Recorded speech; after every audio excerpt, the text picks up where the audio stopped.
Greetings, metalheads, and welcome back to a new analysis of metal lyrics. The song that we are going to discuss today is one of the all-time favorites of Cradle of Filth fans, and its analysis has been long overdue as it has been requested on my channel over and over. So here we are today at or around midwinter discussing and analyzing the lyrics of Cradle of Filth's Queen of Winter Throned from their 1996 album Vampire or Dark Fairy Tales in Palestine. This is one of their songs revolving around the themes of rebellion, destruction, and the resurgence of primal forces. I see many parallels between Queen of Winter and Summer Dying Fast in the depictions of winter as a time of evil and vengeance, and at the same time, I see this song in its entirety as a counterpart to Funeral in Carpathia. Well, in a sense, this song is generically Gothic in terms of lyrics, in that it references some of the most famous Gothic classics, and it is about both lust and destruction. It also features that theme which is very much representative for Cradle of Filth and which doesn't appear in, say, Summer Dying Fast, namely that of the pagan goddess as the antagonist of Christ, in this case, the Queen of Winter.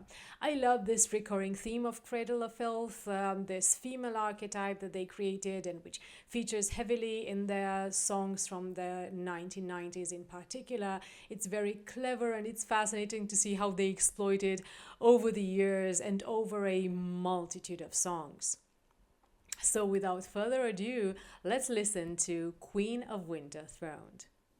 Even a man who is pure in heart and speaks in prayer by night may become a wolf when the wolf's bane blooms and the winter moon is bright.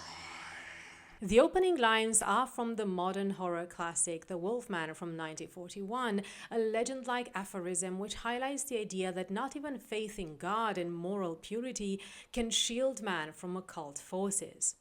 This idea of losing humanity to bestial impulses sets the tone for the song's themes of primal lust and the subversion of purity.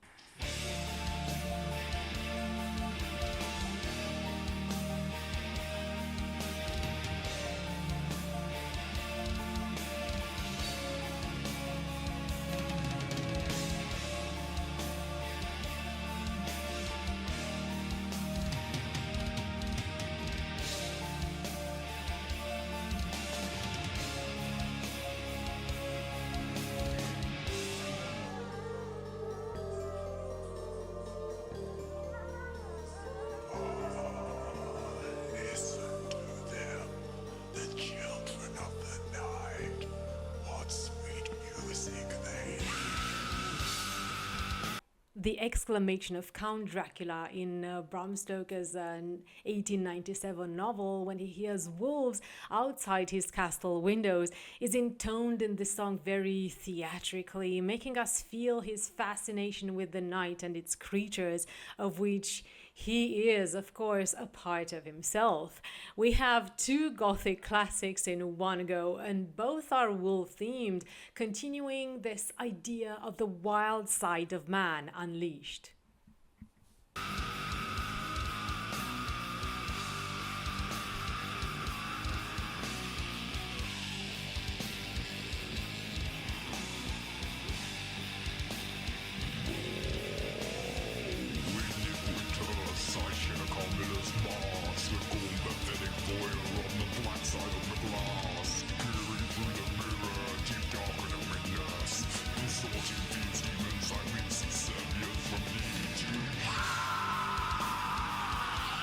And yet another reference to Gothic classic, namely the 1872 novel by Sheridan Le Fanu, Camilla. The idea of voyeur here brings to mind Le Fanu's seductive, deceitful, and iniquitous female vampire who appears in her victim's bedroom at night, watching them sleep and crawling into bed with them. The mask is an item which she wears in a ballroom scene, representative of her many disguises to hide her identity as a 300-year-old countess. These references further the idea of corruption of the innocents. Carmilla's victims are girls, very young women. Of seduction, of forbidden love, and of sinfulness, which are infused throughout the song. The mention of this iconic female vampire underlines the song's exploration of female power as both alluring and destructive.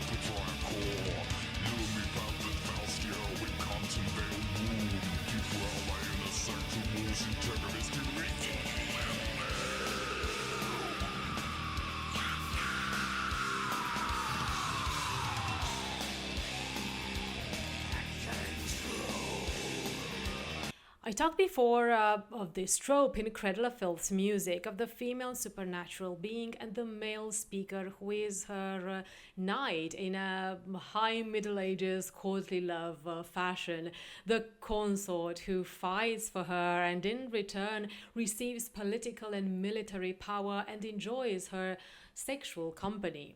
She is both clever and wise, sharp-eyed and impassive, suggesting her emotional unavailability, which makes her irresistible to our speaker.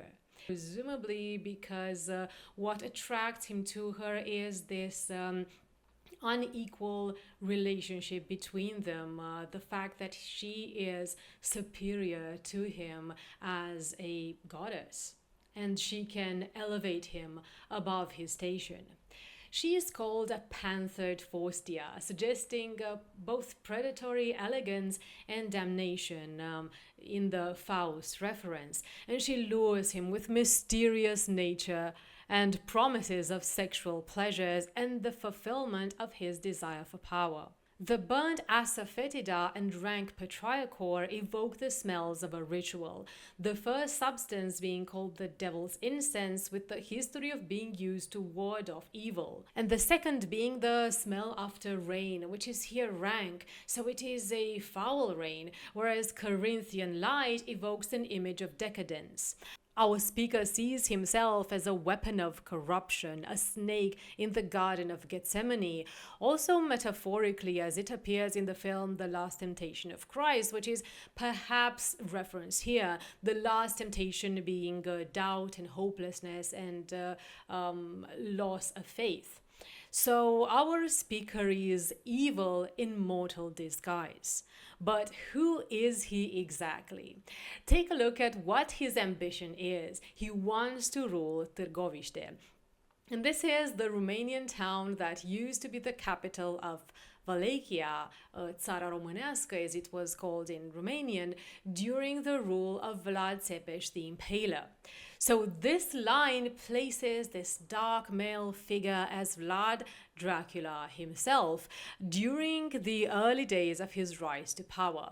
This is quite remarkable, since judging by the beginning, we'd think Dracula will only appear in Bram Stoker's Gothic version, but here we find quite specific references to the historical figure of Vlad Țepeș himself, on which Dracula is supposedly based upon, although we don't find any other references other than he is a nobleman from Transylvania. And it is only the later iterations of the Dracula myth which explicitly linked him to Vlad Țepeș. Just as a commentary on the site, what many people don't acknowledge about Vlad Țepeș is that unlike what his Gothic vampire image and his reputation as a cruel and sadistic man would make us think, he was in fact a very religious man and a fierce fighter against anything ungodly, and his Order of the Dragon was a Christian military order.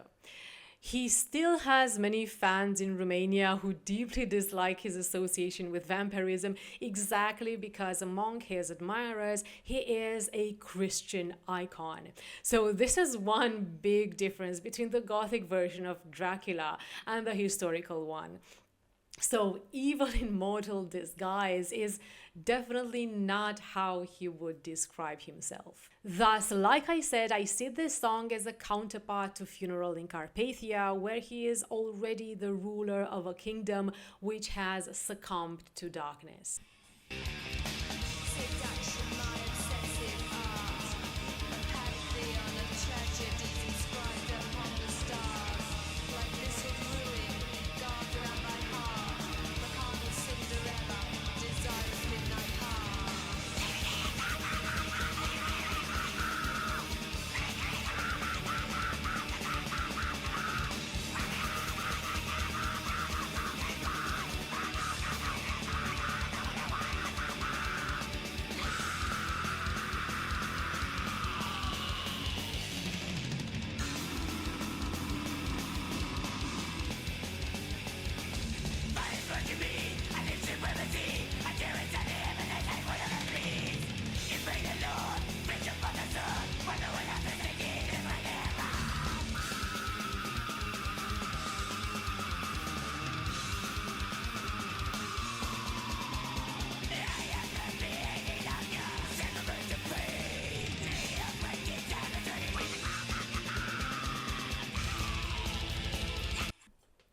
The two lovers are united, entwined both carnally and spiritually.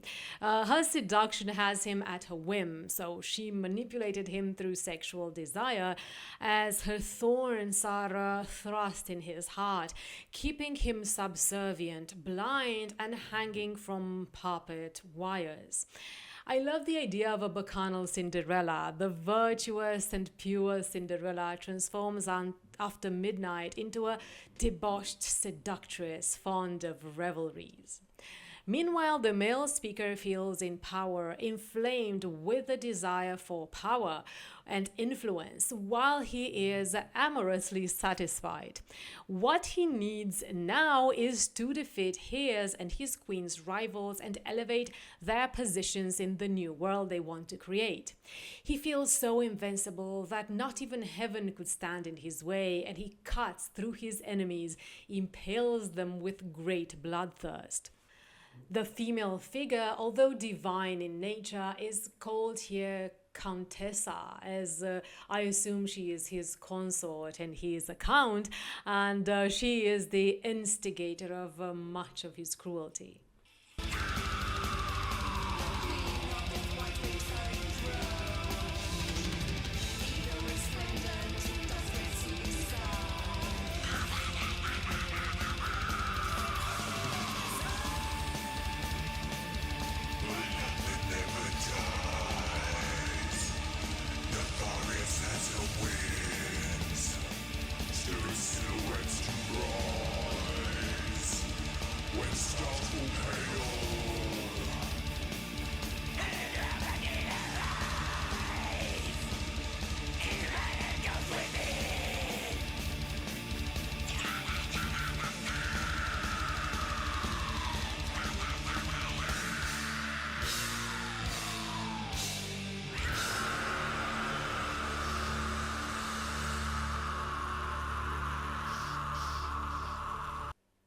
So their love is described here as mystical and all-encompassing, stirring both nature and the supernatural elements and fueling their war. Winter is depicted as evil, a time of destruction, as, of course, the queen is no less nefarious, and they are reshaping the world according to their draconian design.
first three lines of the stanza sound quite Wiccan, constructed as a prayer to winter. Desert and the lush Garden of Eden are antithetic, and I like how this very simple line is a very original image of the destruction of Eden by the transformation of its beauty and richness and liveliness into a wasteland. Utopia is now a dark and cold one, like winter itself, somewhere in the northern regions of the earth where eternal winter reigns, we can presume. So this is the most we can expect from this new world, which is the realm of winter. So, of course, the queen is called Iconoclast, the destroyer of deep-seated traditions, and even angels are bowing before her.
She is described so otherworldly, compared continuously to elements of nature, and so her ascendance is momentous, as it was foretold by festal, meaning ritually celebratory stars aligning. And their love is described again and again. It keeps coming up in the song as her power and great reach and influence is described to suggest how the male speaker is in awe of her, as she is about to bring madness and sin and everything that is contrary to the established order.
I love this image of the winter night set against the ancient evil entities overrunning the earth when Yesod, the force that binds God and humanity, is torn with upheaval and the whole of nature is tumultuous.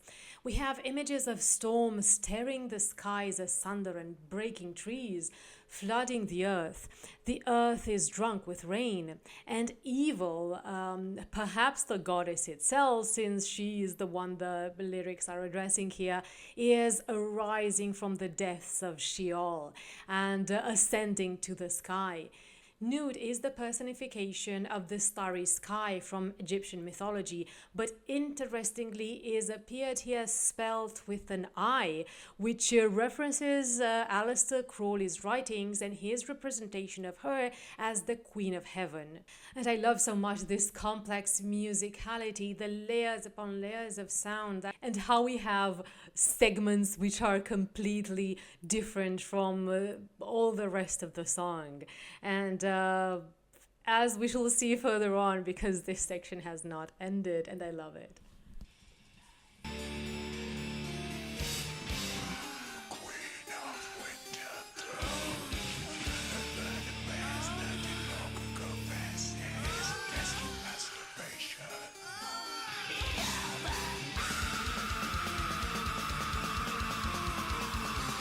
The theme of lust and the end of purity, also a harbinger of destruction of all that is holy, is here very explicitly rendered through a series of antithetic terms and images.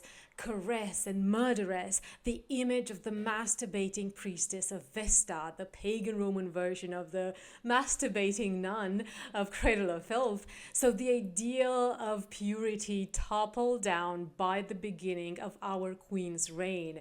And I really love how ingenious and sensually so this segment is, because what is here happening basically is that he is praising her. He is offering her a prayer where he is extolling her virtues, basically making her compliments. And the sounds of ecstasy really give us a hint of how much she loves being spoken to in that way.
What a beautiful ending, the haunting female vocals contrasting with the very strong and ominous lines.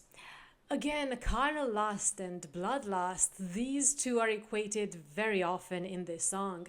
I love the chess metaphor, suggesting how the Queen of Winter orchestrates the war from above. The figure of death playing chess is a trope that appears from medieval times over and over again, suggesting the unpredictable and ultimately inescapable nature of death. And death is what the queen wants to bring upon her enemies. When she conjures demons from below to her aid. And she and her chosen warrior give way to their bloodlust as they become monarchs, wielding absolute power, establishing together a reign where strength is rewarded and weakness is exploited ad infinitum. Pure evil as the opposite of any godly virtue, satanic tyranny. So this was my analysis, metalheads. If you enjoyed it, don't forget to subscribe to my channel if you haven't already, to like this video, and to keep an eye out for my next analysis of metal lyrics, which will be a first time reaction to a Cradle of Filth song that I haven't heard nor read before. And in the meantime, I'm preparing something else, which I really hope you will enjoy, even if it's not related to music, but it is heavily related to the themes we are generally discussing on my channel. And that is a new movie analysis for NOSFERATU by Robert Eggers. So see you next time.